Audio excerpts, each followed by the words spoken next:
В днешният епизод на "Опознай родината България" ще посетим Араповският манастир Света Неделя. Араповският манастир Света Неделя се намира на 6 км източно от град Асеновград, край село Златовръх. Селото е носило името Арапово до 1934 година. Манастирът е построен край намиращото се там Аязмо.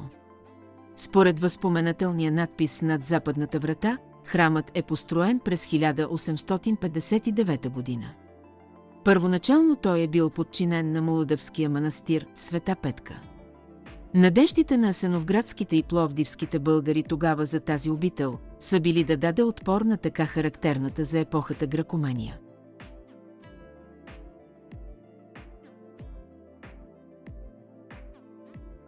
Араповският манастир е единственият, строен във времето на османското владичество, без да има по-стари следи от съществуването му. Манастирският комплекс представлява оригинален архитектурен ансамбъл. Изграден е от двоетажни и триетажни жилищни и стопански сгради, разнообразени с еркери и чардаци, обградени от двор, в който е разположена голяма кръстокуполна църква от тъй наречения атонски тип. В южната част на манастирския двор се издига голяма каменна кула, която народната памет свързва с името на Ангел Войвода, един от най-известните хайдути в този край, който бил и основният дарител за изграждането на манастира.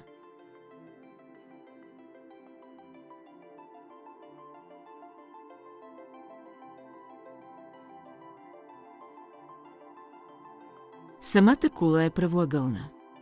Първите два етажа са каменни с тесни прозорчета, приспособени за бойници, а третият е същинската жилищна част с дървено-паянтова конструкция и силно издадени околовръст еркери.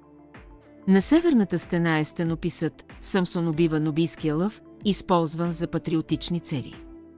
През 1868 година тук се основава училище за бедните деца от региона. Част от монасите и учителите в манастира се включват активно в революционната борба през Възраждането и действат за създаване в региона на тайни комитети за подготовка на въстание. С цялата си дейност до освобождението, Араповският манастир е допринесъл значително за катализирането на възрожденските процеси в Асеновградско. Съдействал е не само за духовното спасение на вярващите, но и за националното им освобождение.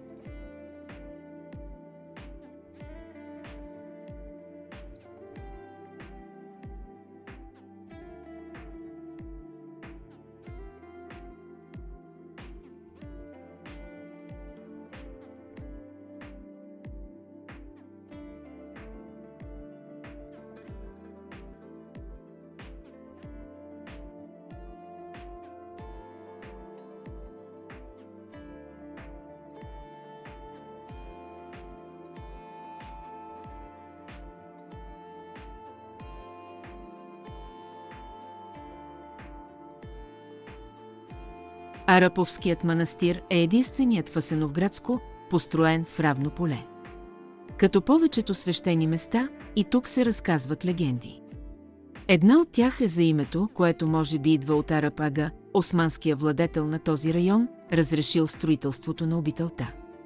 Преданията имат вариации, но всички са свързани с чудодейно оздравяване от лековит извор.